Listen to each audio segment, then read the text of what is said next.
menceritakan kembali novel Star of You. Novel ini menceritakan tentang sosok Emily yang cantik, baik hati, ceria, juga ramah, dan sosok Eric yang tampan, dingin dan ketus. Di novel ini diceritakan tentang Emily yang menyukai Eric padahal usianya berbeda 8 tahun darinya, dan pastinya Eric lah yang lebih tua. Bermula dari Eric yang menolong Emily saat permennya diambil dari kakak kelas di sekolah Emily. Mulai dari situ, dia menyukai Eric dan dia sangat senang saat tahu bahwa dia adalah tetangganya. Bahkan beranda kamar mereka bersebelahan. Mulai saat itu juga dia memanggil Eric dengan panggilan Joy, yang merupakan nama tengah pria tampan itu.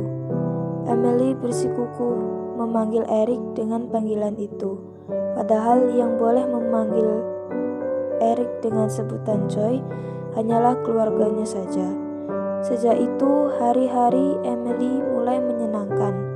Kata-kata pedas dan ekspresi dingin rasa kalimat yang indah baginya. Tetapi ada satu hal yang menjangkal di hatinya. Ternyata Eric sudah memiliki kekasih yang begitu ia cintai. Cara Eric mencintai dan menjaga kekasihnya membuat Emily makin menyukai pria itu. Walaupun tak bisa dipungkiri, ia sangat cemburu dengan gadis itu. Tapi ia tetap mencintai Eric dengan caranya sendiri. Ia tak menunggu Eric menatap kehadirannya. Setiap pagi sebelum pergi ke sekolah, dia menyapa Eric. Ketika sore harinya, dia menyempatkan waktu untuk berkunjung ke rumah Eric untuk melihat pria itu sambil bermain dengan kucing peliharaan Merida. Saat malam datang, ia akan datang ke beranda kamar, menunggu Eric yang mengerjakan tugas kuliahnya sambil meminum kopi panas. Hingga kemudian dia mendengar kabar bahwa Liza memutuskan hubungan dengan Eric karena ia melanjutkan sekolahnya di New York. Tentu saja itu menjadi berita yang sedih bagi Eric, namun tidak dengan Emily. Ia merasa sangat senang mendengar berita itu. Ya, walaupun ia juga seharus menyiapkan mental sekaligus kata-kata pedas untuk menyerang kekasih Eric. Karena sejak saat Eric putus dari cinta pertamanya, dia selalu gonta-ganti kekasih setiap minggunya. Dan pakaian wanita itu tidak ada yang benar sama sekali.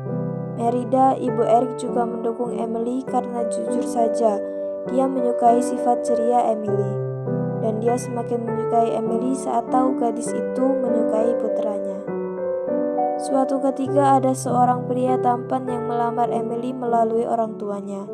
Saat itu orang tua Emily juga Eric sempat pergi ke sebuah acara perusahaan dan saat selesai acara, pria itu datang ke kedua orang tua Emily untuk melamar dan perjanjian hutang kedua orang tua akan melunas sepenuhnya. Tentu saja perjanjian itu tanpa sepengetahuan kedua orang tua Eric. Hingga mereka kembali ke rumah pun mereka belum memberitahu mengenai lamaran itu. Ujian sekolah Emily tiba. Dia kembali mendapatkan peringkat 1 umum di sekolahnya. Tentu saja itu menjadi kabar yang sangat baik bagi Emily juga kedua orang tuanya. Dan di saat hari terakhir itulah kedua orang tua Emily memberitahu perihal lamaran itu. Pastinya berita itu membuat Emily terkejut bukan main.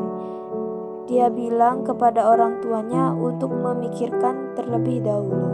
Sampai sebuah kejadian membuat Emily harus menerima lamaran itu yang ternyata berasal dari teman laki-laki culun yang sebenarnya dia adalah seorang pria tampan dan pengusaha sukses. Di kejadian itu dia berjanji untuk membenci Eric selama-lamanya. Alasan karena pada saat itu untuk pertama kalinya Eric membentak bahkan menghina Emily juga kedua orang tuanya. Alasan Eric membentak dan menghina Emily hanya karena Emily menjambak rambut Liza yang saat itu sedang berpelukan dengan Eric. Emily yang tidak tahu bahwa itu adalah Liza kekasih Eric, kemudian menjambak rambutnya hingga membuat Eric marah juga menampar Emily untuk pertama kalinya. Padahal Liza sendiri sudah memaafkan Emily karena menganggap Emily itu masih gadis kecil yang baru dalam hal percintaan. Di situ juga dia mengenal Aslan, teman kuliah Eric. Hari pernikahan tiba. Emily maupun Alex sudah siap untuk pernikahan itu. Meskipun Emily masih mencintai Eric, tapi ia akan belajar untuk membenci Eric. Namun acara itu harus gagal karena datangnya seorang pria yang merusak acara itu.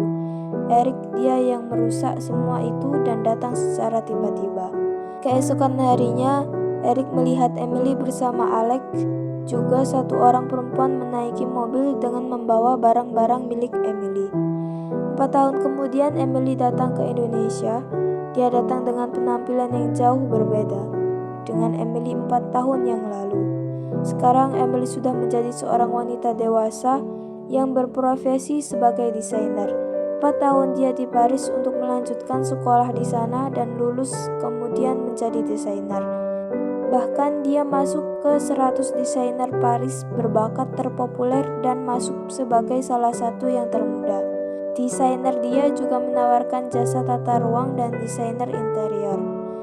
Ia bisa menata ruang sesuai dengan kliennya inginkan. Pekerjaan Emily kini telah dipindahkan sepenuhnya ke Indonesia.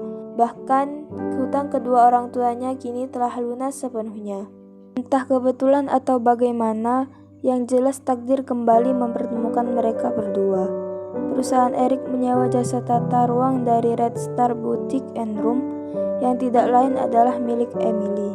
Saat itu perusahaan Eric ingin mengadakan sebuah event yang bertema perayaan ulang tahun perusahaan dan kebetulan sekali penata ruangnya belum diisi.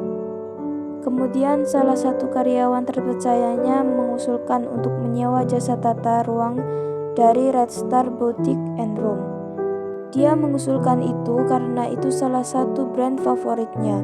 Dia selalu membeli dan membuat baju di butik itu dan hasilnya sangat memuaskan.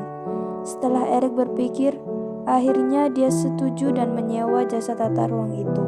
Lama mempersiapkan untuk event itu akhirnya tiba. Emily datang bersama Alex saat itu. Sebenarnya dia juga malas untuk datang, tapi karena Alex sudah mengirimkan sebuah gaun dan heels yang sangat indah, jadilah dia datang ke acara ini. Di acara itu sempat terjadi sebuah kekacauan kecil yang menyebabkan hati Emily sedikit goyah. Hari demi hari berganti, banyak kejadian yang membuat kedua sempat berpisah namun bersatu kembali. Akhir dari cerita merupakan kebahagiaan yang didapatkan oleh Emily, Eric, Alex, Kira. Kebahagiaan tidak akan datang begitu saja jika kita tidak berusaha untuk mendapatkan terlebih dahulu, dan itu dibuktikan dalam cerita ini. Terima kasih.